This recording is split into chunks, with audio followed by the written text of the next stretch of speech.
Come கரோதி வாச்சலம் புங்கம் லங்கயதே கிரிம் யத்கிருபாதமஹம் வந்தே ஸ்ரீகுரும் தீனதாரணம் நாமஸ்ரேஷ்டம் மனுமபி சச்சிபுத்திரம் அத்திர ஸ்வரூபம் ரூபம் தஸ்யாகிரஜம் உருபுரிம் மாதிரிம் கோஷ்டிவதிம் ராதாகுண்டம் கிரிவரம் அகோ ராதிகா மாதவாசம் பிராப்தோ யஸ்ய பிரதீத்வ ஸ்ரீகுரும் தம் நட்டோஸ்மி ஸ்ரீல பிரபுபாத் கி ஜெய் ஸ்ரீமத் பாகவதம் கி ஜெய் ஸ்ரீமத் பாகவதம் காண்டம் 10 அத்தியாயம் 54 கிருஷ்ண ருக்மிணி திருமணம்.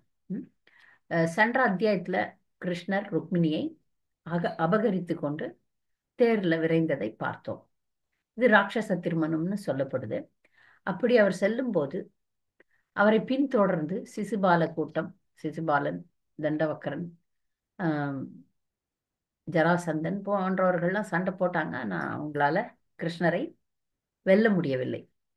அப்ப இந்த சூழ்நிலையில ருக்மிணியினுடைய சகோதரன், மூத்த சகோதரன் ருக்மி, அவன் பின் செல்றான். அவன் பின் சென்று எப்படியும் நான் வந்து அஹ், அவரை நான் ருக்மிணியை பறித்து கொண்டு வருவேன்னு சொல்லி அவன் ருக்மி போறான்.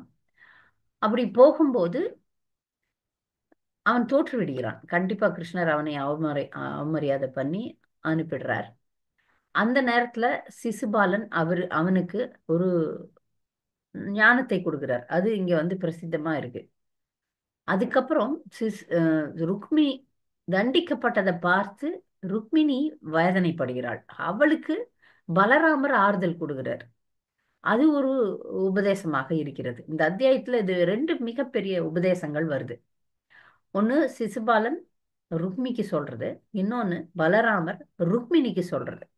இதெல்லாம் கொஞ்சம் தத்துவார்த்தங்களாக இருக்கிறது, நிறைய தத்துவங்களை அடக்கியதாக இருக்கிறது. அதன் பிறகு நிகழ்வுகள், கிருஷ்ணர் ருக்மிணியினுடைய திருமணம் இனிதே துவாரகையில மிகவும் ஆடம்பரமாக விமரிசையாக நடக்கிறது.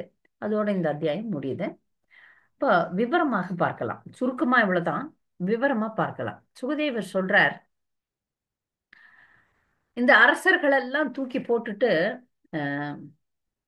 கிருஷ்ணர் வந்து அவர்களெல்லாம் தெருத்தி அடிச்சுட்டு பகவான் வந்து திரும்பி வரார்.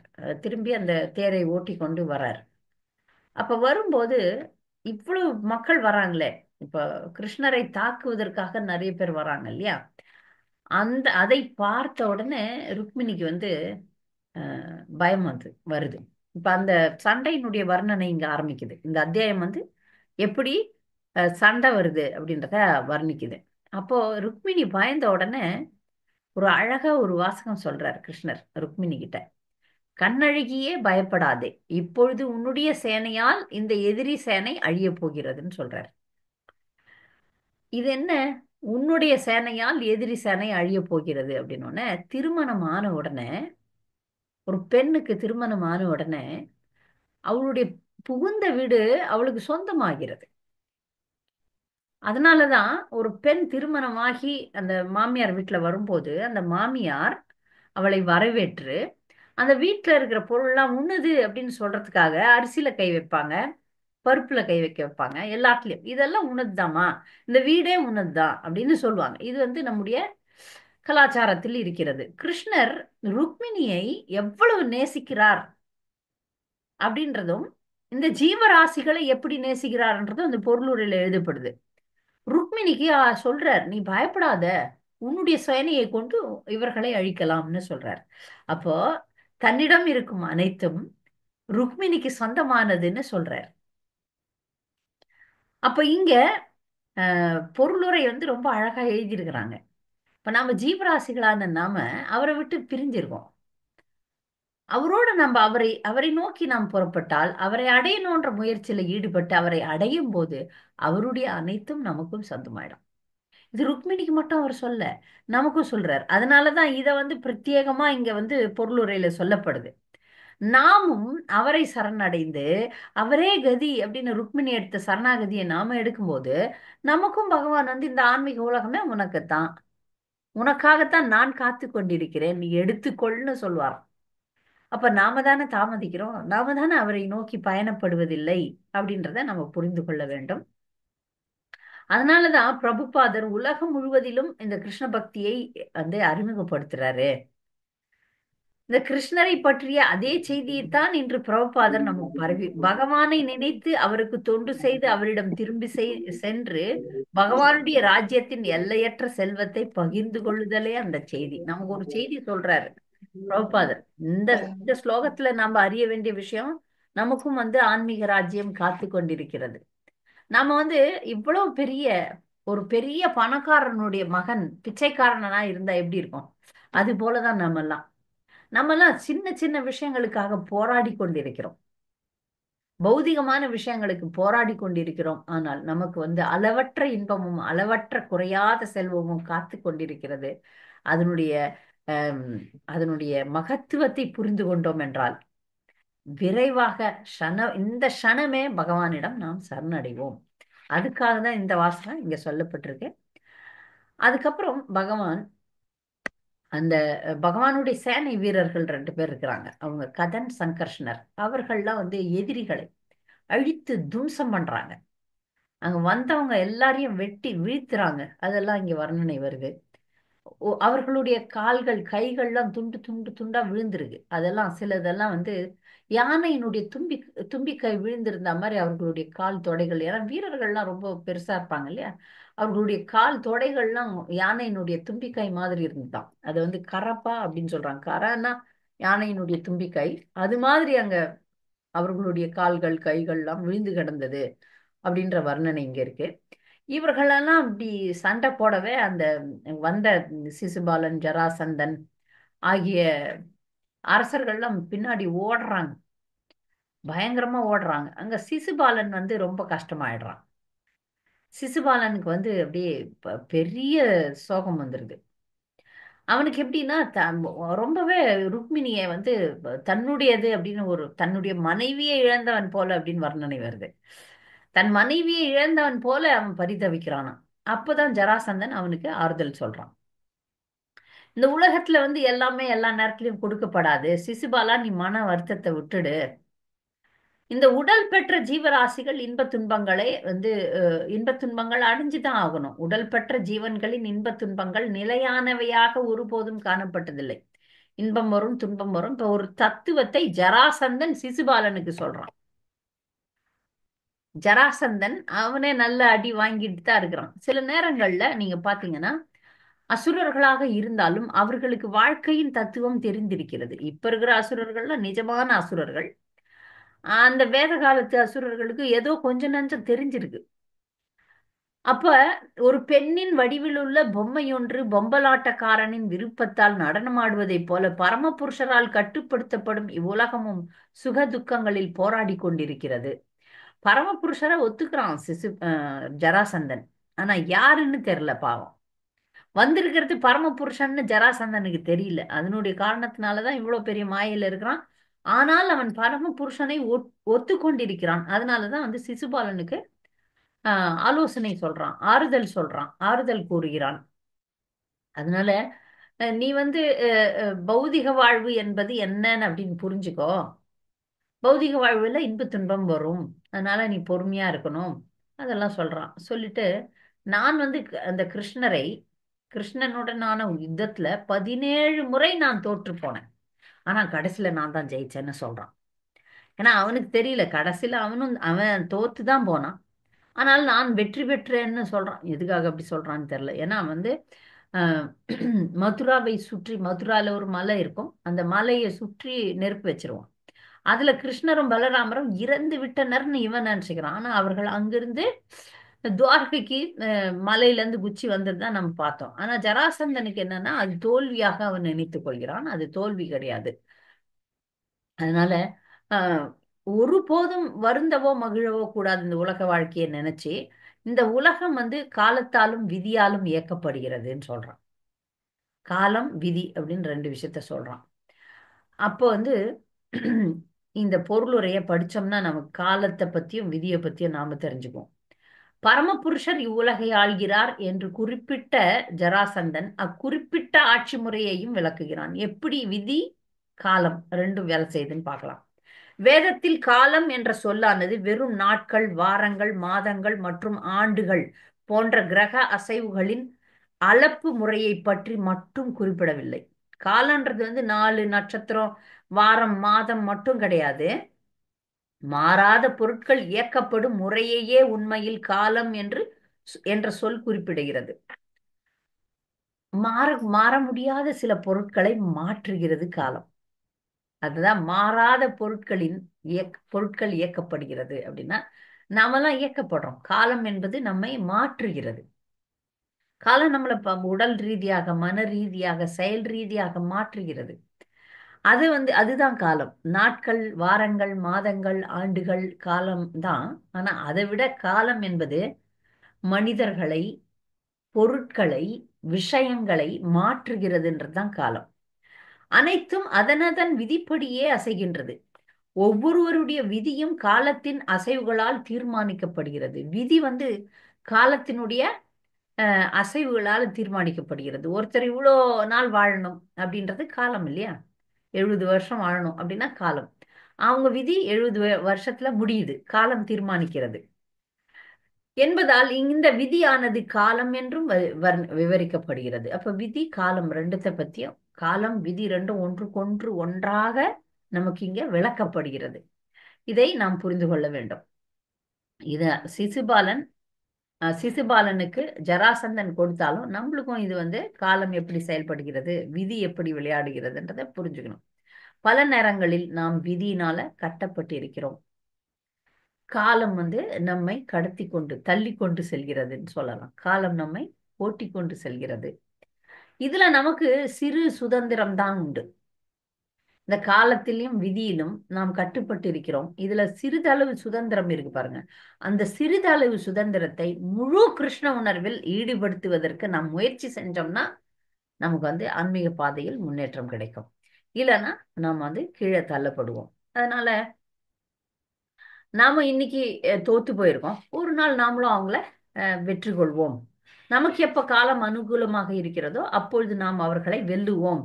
அதனால நீ மனசை தேர்த்திக்கோ அப்படின்னு சொல்லி அவனை வந்து தேர்த்தி அவனை வந்து ஆறுதல் படுத்துறான். அதுக்கப்புறம் இது வந்து சிசுபாலன், ஜராசந்தன். இப்ப ருக்மிணியினுடைய மூத்த சகோதரன். அவன் வந்து இப்பதான் வரான் சீனுக்கே. அவனுக்கு பயங்கர கோபம் வருது, கடும் கோபம். அதனால அவன் வந்து ஒரு உறுதி எடுக்கிறான். கிருஷ்ணனை கொல்லிட்டு ருக்மிணியை நான் திருப்பி கொண்டு வரலன்னா குண்டினபுரத்துக்கு நான் வரமாட்டேன்னு சத்தியம் பண்ணும். ஒண்ணு மட்டும் பாத்துக்கணும். சத்தியம் பண்ணும் போதோ இல்ல ஏதாவது ஒரு ஒரு ஒரு எதிரியை வெல்லணும். எதிராளி இப்ப நம்ம நிஜ வாழ்க்கையில, நம்ம வாழ்க்கையில கூட சக்தி வாய்ந்தவர்களை எதிர்த்து நிக்கிறதுல அறிவாளித்தனம் கிடையாது. அவங்க எப்படிப்பட்டவர்கள் என்பதை நாம கொஞ்சம் பார்க்கணும். இங்க நம்ம ஜெயிக்க முடியுமா, தோக்க முடியுமான்ற அறிவு நமக்கு இருக்கணும். இது நிறைய பேருக்கு இருக்கிறது இல்ல. அதனால தோல்வி உறுகிறார்கள். ருக்மி வந்து கண்ணை திறந்து பார்க்கணும். இத்தனை அரசர்களை வென்னுட்டார். கிருஷ்ணருடைய புகழ் எவ்வளவு பெருசு இருக்கு. அவரை நான் வெல்லுவேன்னு நினைச்சு சபதம் வேற போடுறேன். எவ்வளவு பெரிய அடி முட்டாள்.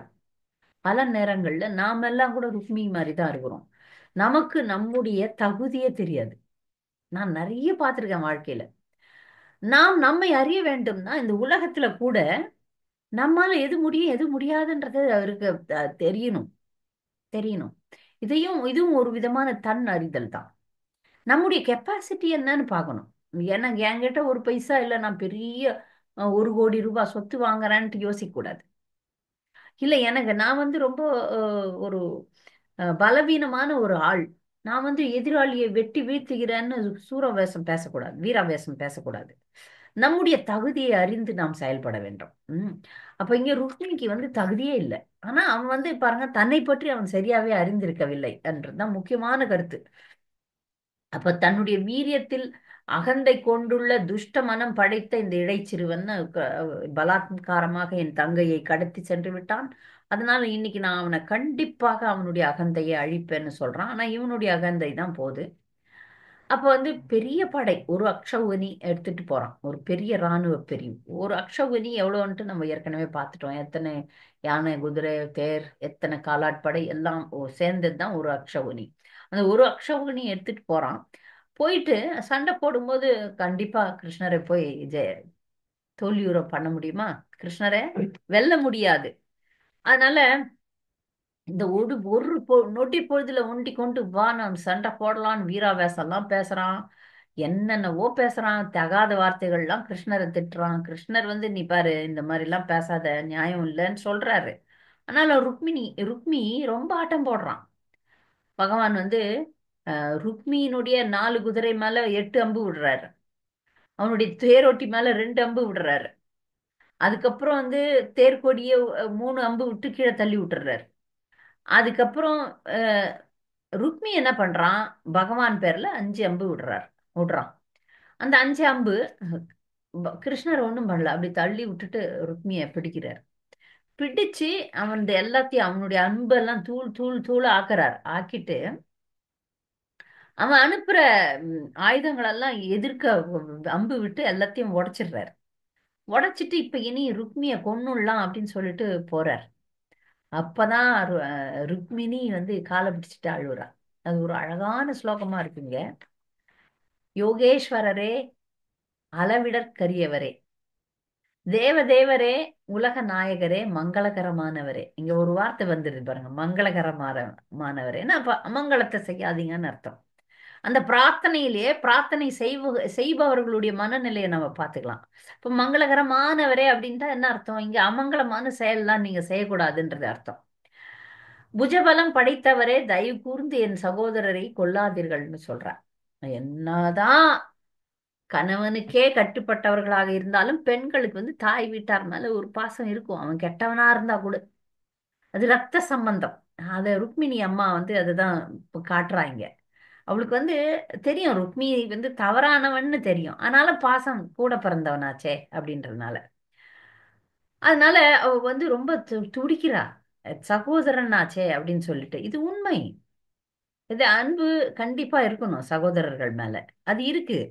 அதனால பகவானே இரக்கம் காட்டுங்கள் அப்படின்னு கேட்கிறா. துஷ்டன்னு தெரிஞ்சும் இரக்கம் காட்டுங்கள் அப்படின்னும் போது பகவான் வந்து அவனை கொல்வதற்கு பதிலாக அவனுடைய மீசை பாதி எடுத்துடுறாரு. முடியெல்லாம் அங்க அங்க அங்க அங்க அங்க கொஞ்சம் கொஞ்சமா கூரிய வாள்ல வச்சு கொஞ்சம் கொஞ்சமா முடி அங்கங்க வச்சு அசிங்கமாக்கி விரூபம்னு சொல்றாங்க இங்க. விரூபமாக்கி அவனை அனுப்பிடுறாரு. அது இன்னும் பயங்கர ஒரு தாக்கத்தை ஏற்படுத்துது. கொலை பண்ணிட்டு இருந்தா அவன் செத்து போயிருப்பான் ருக்மி. ஆனா அப்ப தங்கை வேண்டி கொண்டதுனால அவனுக்கு உயிர் பிச்சை கொடுக்கப்பட்டது. ஒரு வீரனுக்கு உயிர் பிச்சை வந்து அசிங்கமானது. ஆனாலும் ருக்மி வந்து அஹ், இப்படி அவமானப்படுத்தப்பட்டதை பலராமரும் விரும்பல. என்ன கிருஷ்ணா இப்படி செஞ்சுட்ட?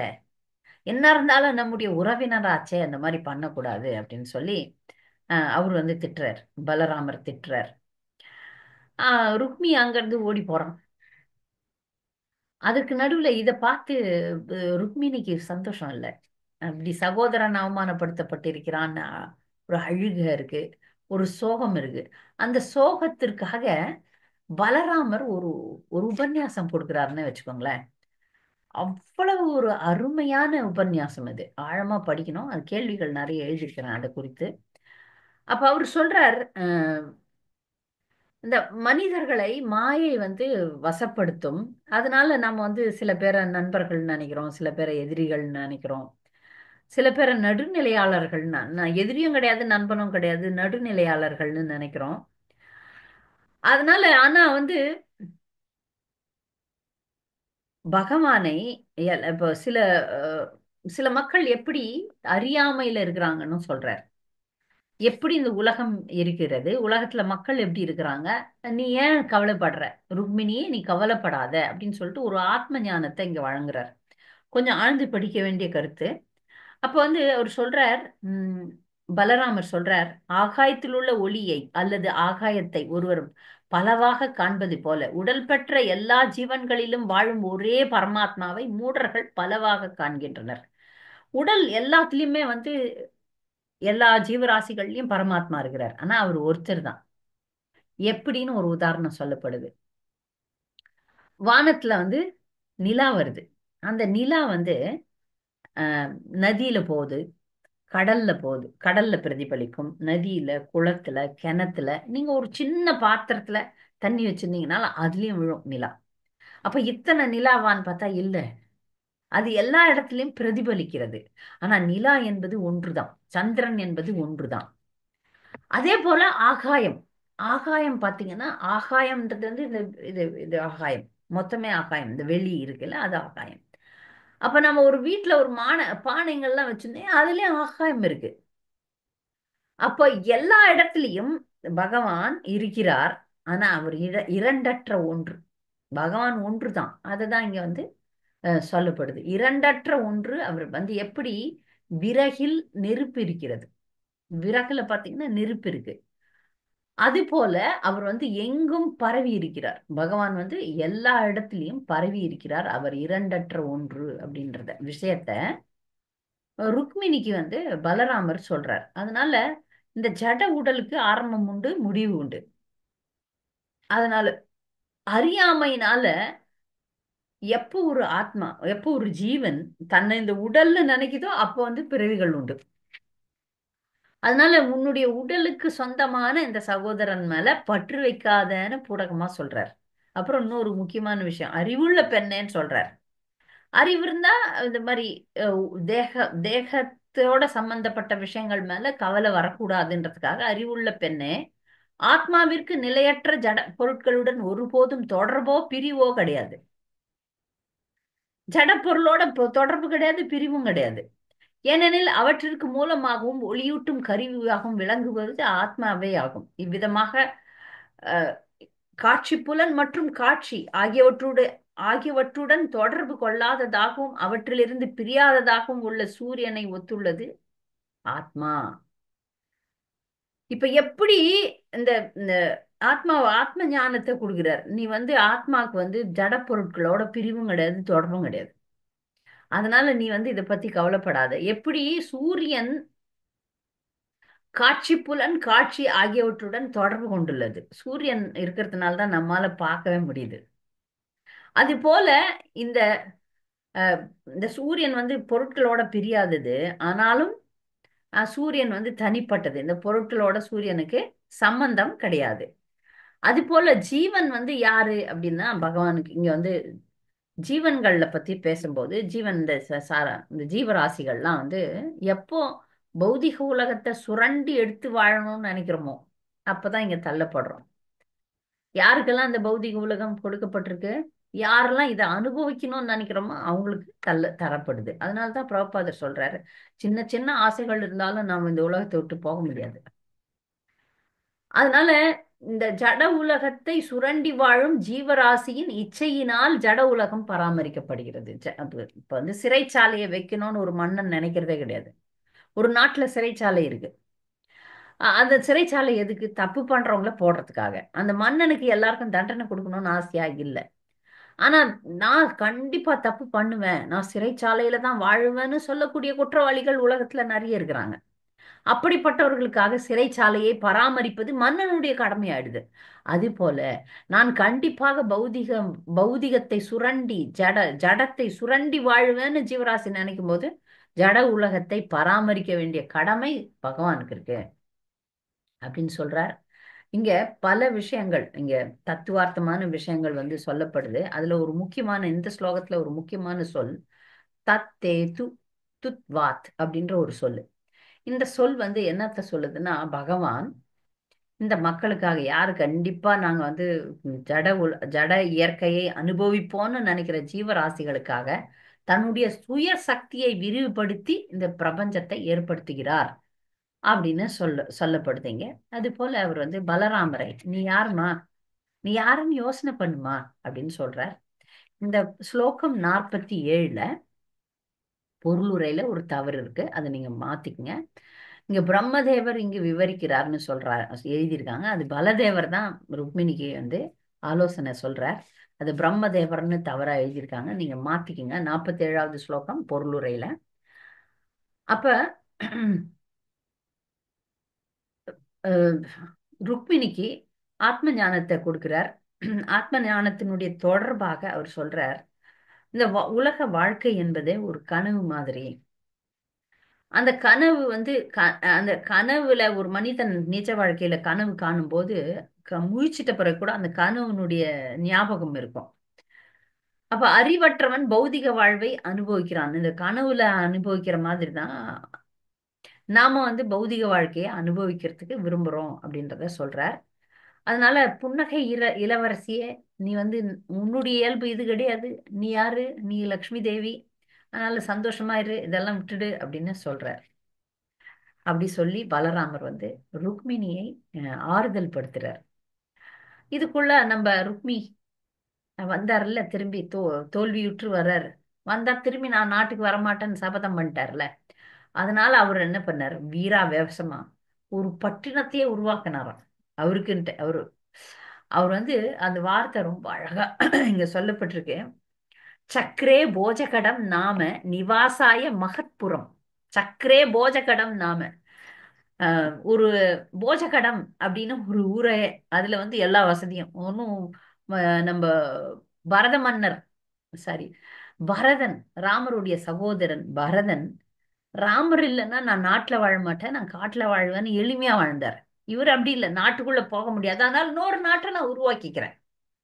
எவ்வளவு பாருங்க, இன்னொரு பட்டணத்தை உண்டாக்கி அதுக்கு போஜகடம்னு சொல்லி அங்க வாழ ஆரம்பிச்சுட்டான். ருக்மி ஒரு மிகப்பெரிய அசுரன் என்பது இதுல இருந்து தெரியுது. வீராவேசமா சத்திய பிரமாணம் எல்லாம் பண்ணிட்டு அதுல தோத்து போனவன வெக்கப்பட்டு அசிங்கப்பட்டுக்கிட்டேன். ஆனா அதுல வீராப்பா தனக்குன்னு ஒரு பெரிய பட்டணத்தை ஏற்படுத்தி அதுல வந்து அவன் வாழ ஆரம்பிச்சிடறான். ஆனால் பின்னாட்கள்ல இந்த ருக்மியை பலராமர் தான் கொல்ல போறாரு. ஏன்னா என்னைக்கும் வந்து அசுரர்களுக்கு பகவான் நாள் குறிச்சிருப்பார். இப்ப அந்த நாள் இல்லை, அதனால பின்னாடி அவன் கொல்லப்பட போகிறான். அடுத்து பகவான் ருக்மிணியை கொண்டு சென்று மிக விமரிசையாக திருமணம் நடக்கிறது. வேத முறைப்படி திருமணம் நடக்கிறது. அதுல அவருக்கு வேண்டிய அனைத்து மன்னர்களும் வந்திருக்காங்க. அனைத்து அரச வம்சத்தினரும் வராங்க. குரு, கேகய, விதர்ப்ப, யது, குந்தி அப்படின்னு சொல்லிட்டு பல விதமான அரச குடும்பங்கள்லாம் கலந்து கொண்டது. அவர்கள்லாம் விதவிதமான பரிசு பொருட்களை கொண்டு வராங்க. மிகவும் விழா கோலம் பெற்றிருக்கிறது. அங்க எல்லா ஐஸ்வர்யங்களும் கொண்ட பகவான் மகாலட்சுமியான ருக்மிணியுடன் இணைந்ததை வந்து துவாரகா மக்கள் அனைவரும் போற்றி பாடுகிறார்கள், பேரானந்தம் அடைகிறார்கள். இதெல்லாம் வந்து பகவானுடைய இந்த அருமையான லீலையில பங்கு கொண்ட பக்தர்களுக்கு மிக பேரானந்தமா இருக்கு. நமக்கு வேண்டியவங்களுடைய சொந்தக்காரர்களுடைய திருமணங்கள்ல நம்ம சேர்ந்திருக்கும் போது நம்ம ஒரு மகிழ்வை அனுபவிக்கிறோம். அதுவே பகவானுடைய திருமண நிகழ்ச்சியில இணைந்திருக்கும் இந்த துவாரகை வாசிகளுடைய புண்ணியத்தை நாம் வந்து என்னவென்று சொல்வது. அவர்கள்லாம் நித்திய சூரிகள், பகவானுடைய வந்து பகவானுடைய சந்தோஷத்தை அனுபவிக்கக்கூடிய பெரும் பாக்கியசாலிகள்னு நம்ம புரிஞ்சுக்கிறோம். இதோட இந்த அத்தியாயம் முடியுது. பக்தர்களுக்கு இதுல ஏதாவது கேள்விகள், கூடுதல் கருத்துக்கள் இருந்தா தெரிவிக்கலாம். ஹரே கிருஷ்ணா.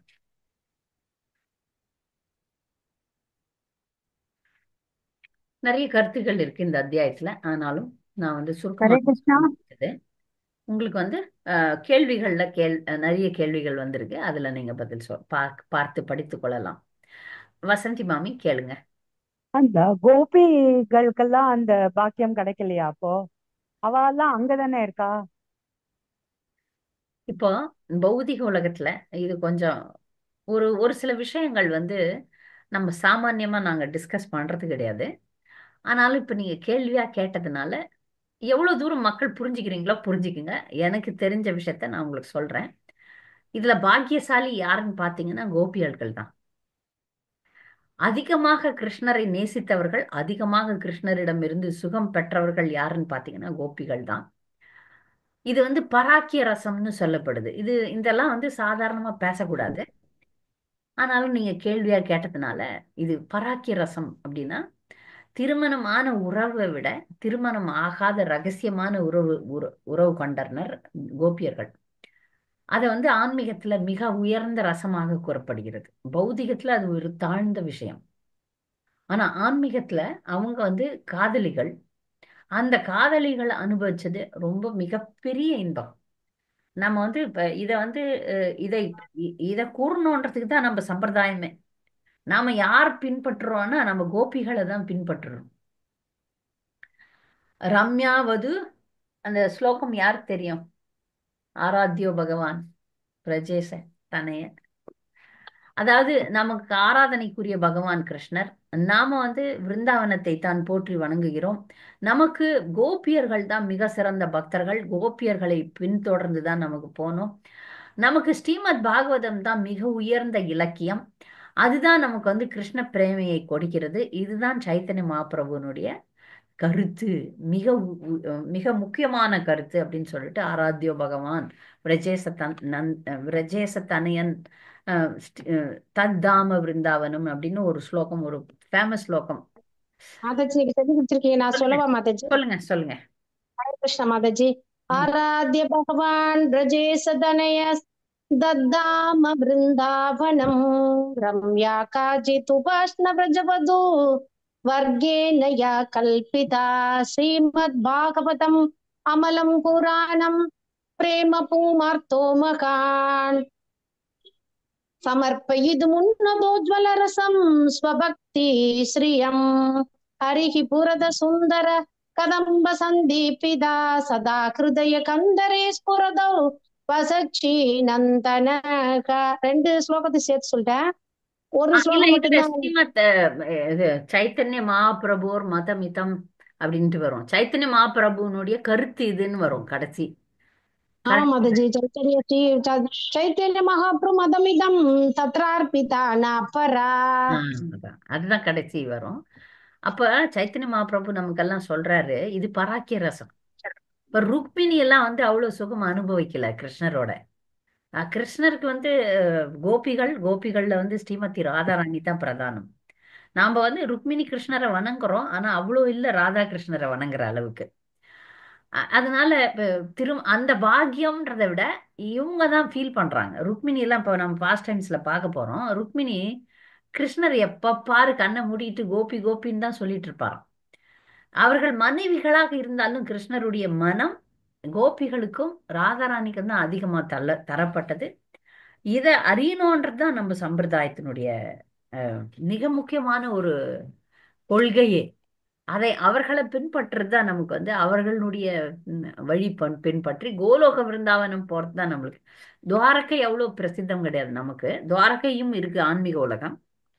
ஆன்மீக உலகத்துல ஒரு வைகுண்ட லோகமாக இருக்கிறது. ஆனா நம்முடைய இலக்கு வந்து விருந்தாவனம் தான், கோலோக விருந்தாவனம் தான்.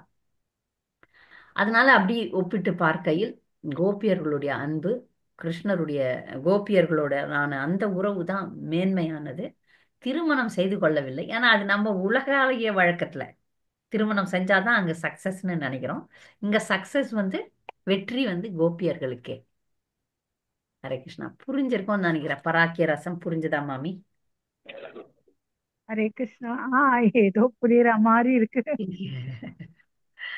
இல்ல இங்க பராக்கிய ரசம்னு சொல்லப்படுற இந்த ரசம் ஆன்மீக உலகத்துல மிகவும் உயர்ந்தது. அதனால அவர்களுக்கு தான் பாக்கியம். இவர்கள் பாக்கியம் செஞ்சவர்களா நான் ஆச்சாரியர்கள் சொல்லல. மனைவி ஓகே, அவ்வளவுதான். பட்டத்து ராணி ருக்மிணி பட்டத்து ராணி சரி. ஆனா மிக மிக உயர்ந்த இடத்தை அடைந்தவள் வந்து ராதாராணி தான், கோபியர்கள் தான். ஹரே கிருஷ்ணா. ஹரே கிருஷ்ணா. தேங்க்யூ மாதாஜி. நன்றி நன்றி. ஹரே கிருஷ்ணா.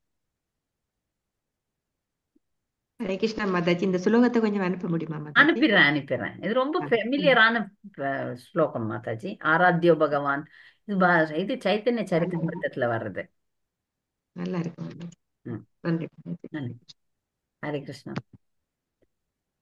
வேற ஏதாவது கேள்விகள் இருக்கா பக்தர்களுக்கு? கருத்துக்கள், கூடுதல் கருத்துக்கள்? சரி பக்தர்களே, நாளைக்கு முகுந்தமாலை ஸ்தோத்திரம் கிளாஸ்ல பார்க்கலாம். இன்று மாலை வந்து இளம் பெண்களுக்கான வகுப்பு இருக்கு. அதுல வந்து நீங்க இளம் பெண்கள் யாரெல்லாம் இருக்கிறீங்களோ இல்ல பெண்கள் கூட கலந்துக்கணும்னா கலந்துக்கலாம். இன்னைக்கு ஆண்டாளை பத்தி பேசலான் இருக்கேன். அதனால பக்தர்கள் விருப்பம் இருந்தா அதுலயும் சேர்ந்துக்கலாம். வாஞ்சா கல்பதரு பெச கிருபா சிந்து வச்ச பதிதானம் பாவனேபியோ வைஷ்ணவேபியோ நமோ நமக. நன்றி. ஹரே கிருஷ்ணா. மாதாஜி.